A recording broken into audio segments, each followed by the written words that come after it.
Salut tout le monde. Bon, le bilan de la semaine comme d'habitude. Écoutez, comme vous pouvez voir, il y a pas mal de choses qui se sont passées cette semaine. Écoutez, je vais être honnête, cette semaine a été très très lucrative. J'ai fait plus de 5000 € cette semaine-là. J'ai reçu 5000 € sur mes comptes sur mes comptes de boîte. J'ai failli faire 7500 € cette semaine. C'est passé à ça. Au final, la facture a pris un peu de temps. Voilà, donc je pense que lundi prochain, je vais recevoir de nouveau 2500 balles. Ça fait extrêmement plaisir. Au niveau du physique, je ne vais pas vous mentir, je ne suis pas allé à la salle de la semaine. Je suis légèrement en train de décrocher ça. Pourquoi? Parce qu'en fait, j'ai beaucoup de travail. Je suis en train de restructurer pas mal de choses dans ma boîte. Plusieurs choses ont été faites. Les personnes qui sont rentrées en formation cette semaine, personne n'a tenu la formation. J'ai viré tout le monde sans les virer vraiment. Il y a une personne, en fait, juste tout simplement, elle n'était pas, elle était pas dans le délire. Il y en a une autre. C'est juste que voilà, en fait, elle était meilleure en anglais qu'en français. Et enfin, la dernière, elle n'arrivait pas du tout à changer, elle n'était pas du tout coachable. Parce qu'il faut savoir que quand tu as des commerciaux, parce que moi je vends des services de prise de rendez-vous qualifiés, pour ceux qui suivent un peu, on va dire, donc même si c'est pour moi en fait ces vidéos, euh, la personne n'est pas coachable en fait. Tu auras beau lui donner des retours, elle va jamais changer les choses. C'est très frustrant de se retrouver face à une personne pareille, surtout quand tu as envie que les choses marchent et que tu es attaché aux gens de manière générale, c'est très compliqué. Mais bon, on s'en fout, c'est pas très grave. Vraiment, il y a un business qui doit tourner. J'ai mis les points sur les i aussi à certaines personnes dans la boîte, en faisant quelques ultimatums par-ci par-là pour qu'ils puissent commencer à bosser un peu mieux. Et vendredi, juste avant un appel de close, donc quand je vais à Jumura, je descends mais du coup tranquillement, je vais là-bas pour descendre en fait, aller à la mosquée quoi, pour aller faire Jumura. Et quand je sors, si vous voulez, mon ascenseur est beaucoup trop petit, je ne peux pas passer à deux. On peut pas rentrer à deux en même temps. Et même de manière générale, quand il y a un ascenseur, on laisse sortir les gens en premier, puis ensuite les gens rentrent. Et il y a un jeune avec son copain, son pote, qui sont devant, et normal, moi je sors. Et lui, il rentre en même temps que moi. Et vraiment, il me rentre dedans. Moi, je lui mets les mains comme ça sur le ventre et je lui dis, chocolat, genre, laisse-moi passer, tu vois, fait un peu, pas méchamment, mais genre en mode, wesh, réfléchis, tu vois. Je passe, et quand je pars, bien sûr, il fait ce que feraient tous les Marocains du monde, ah, je suis allé, canan. Je retourne le voir, parce qu'il s'attendait à ce que je me chie dessus, parce qu'il croyait que je fuyais en fait.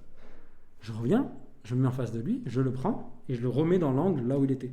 Je dis frérot, tu comprends le français? Il me dit oui. Je dis regarde, on peut pas passer à deux. Donc c'est à toi de me laisser sortir en premier, puis ensuite, toi tu rentres. Et là il commence à me dire, mais qu'est-ce que t'as toi à faire sortir tes deltoïdes? Il commence pas à me provoquer, mais genre ouais, qu'est-ce que t'as toi à faire le beau, nanana. Et là je lui dis mais frérot, tu peux pas. Et genre vraiment en mode comme ça.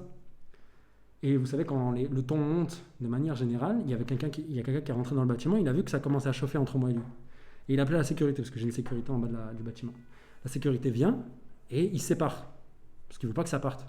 Et encore une fois, réflexe de Marocain, les Marocains, ils ne sont pas trop d'Ebza, ils ne se tapent pas vraiment. Contrairement à moi qui adore ça, hein. Je vais être honnête avec vous, j'adore ça, vraiment. Quand j'étais au lycée, pour être honnête avec vous, et ça, j'espère que ma maman ne verra pas cette vidéo, mais je me battais énormément. Au moins une fois par semaine, j'adorais ça. J'avais un vice, vraiment un vrai vice de la bagarre. Vraiment, j'adorais ça. Vraiment, c'était pas bien du tout. J'avais plus ou moins de problèmes par rapport à ça, mais j'aimais beaucoup me battre pendant mes années lycée. Ma mère est pas trop au courant, mais en gros, voilà, dans l'idée, je me battais assez souvent au lycée.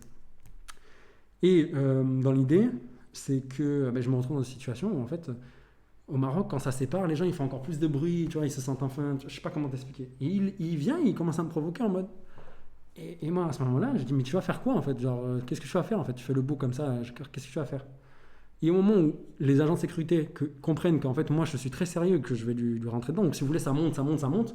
Et en fait, à un moment, ils comprennent que moi, je vais vraiment le frapper en fait.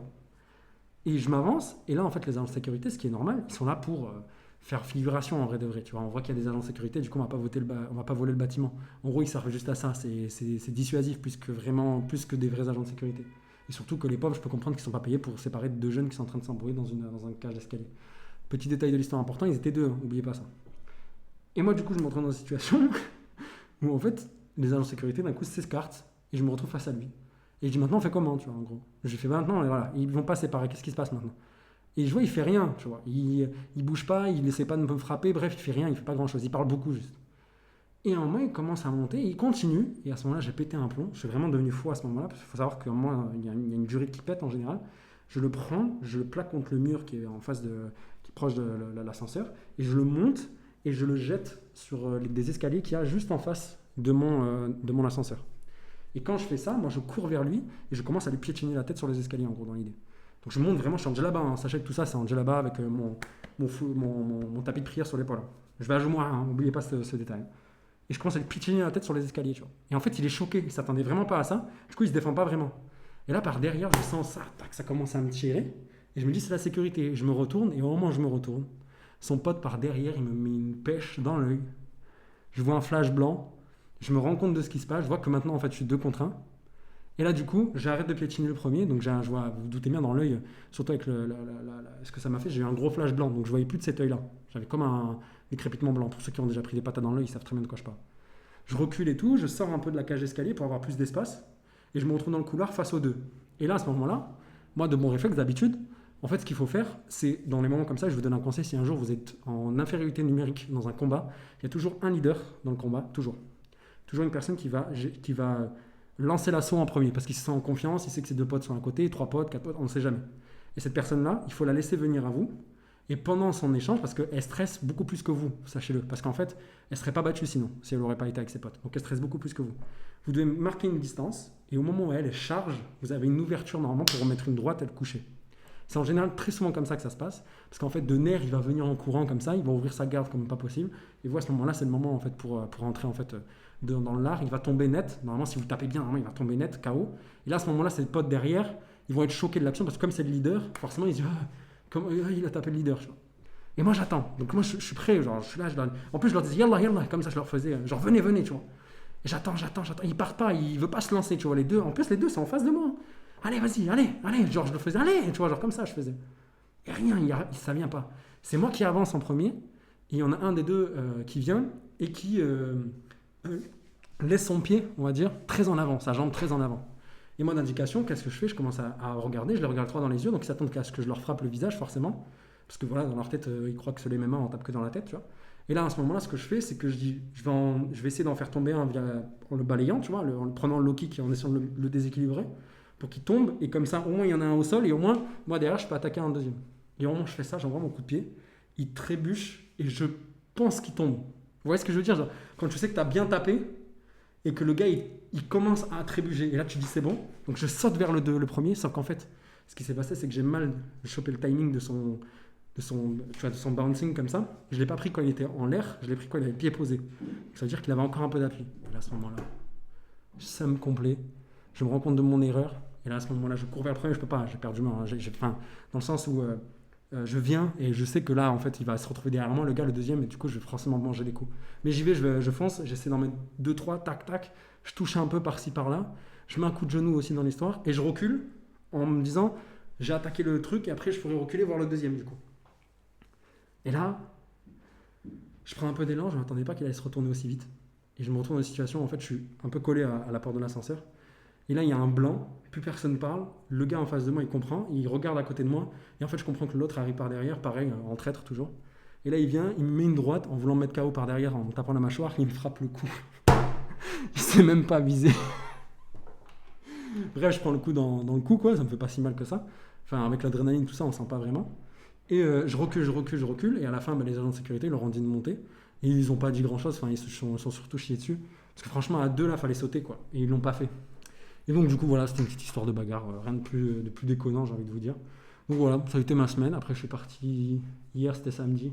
Je suis parti, du coup, au café. Et je suis retourné au même café, parce que je trouvais un café où il y avait de la 5G. Et franchement, c'était pas mal. Et voilà, c'était à peu près ça ma semaine. La semaine prochaine, j'ai peut-être un nouveau close.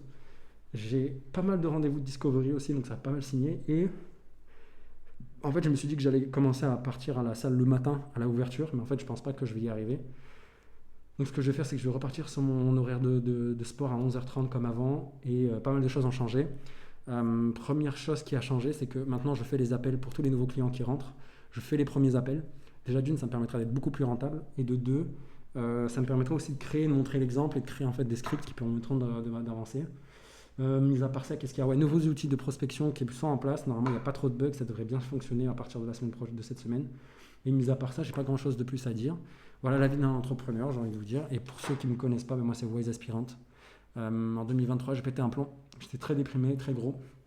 Et un jour, j'ai vrillé en fait. J'ai quitté mon job, je me suis fait même virer de ce job parce que j'étais complètement déprimé. Ils voyaient bien que ça menait ni queue ni tête. Tu sais, on te vire pas. Il y a une nécrose de la relation et arrive un moment, tu prends une rupture conventionnelle pour prendre le chômage. Donc c'est ce qui s'est passé. C'est ce qui s'est passé. Et j'ai pris mon sac à dos et j'ai traversé le Maroc à pied. Donc, il y a des gens qui diront non, tu l'as pas fait. Bon, écoutez, je me retrouve du coup dans le bateau, prêt à partir à pied, et je rencontre le meilleur ami de mon frère. Et du coup, il y a toute une histoire qui s'est développée à partir de là. Et d'ailleurs, c'est la toute première vidéo de ma chaîne YouTube, tu pourrais aller la regarder, qui est en description d'ailleurs de cette vidéo, pour que tu puisses regarder cette première vidéo qui en fait a lancé tout ce projet de documentation. Parce qu'aujourd'hui, j'essaie de te documenter de manière la plus crue, la plus cruelle et la plus brute la vie d'un mec qui essaie de s'en sortir tout simplement. Et du coup, voilà. Donc en tout cas, moi j'espère que ça t'a bien plu. N'hésite pas à poser des questions si tu l'as. Et on va voir s'il y a des abonnés aujourd'hui. Est-ce qu'il y a des abonnés? Est-ce qu'il y a des nouveaux abonnés? Parce que j'ai vu une petite notif et on m'a dit qu'il y avait un nouvel. Eh oui, je me disais bien. Bah écoute, Yasmina Abid, plaisir. Attendez, je coupe la vidéo. Yasmina Abid, bah écoutez, je suis très content de vous accueillir sur cette chaîne YouTube en espérant que les vidéos vous plaisent. Prenez soin de vous, on se dit à la prochaine. Ciao.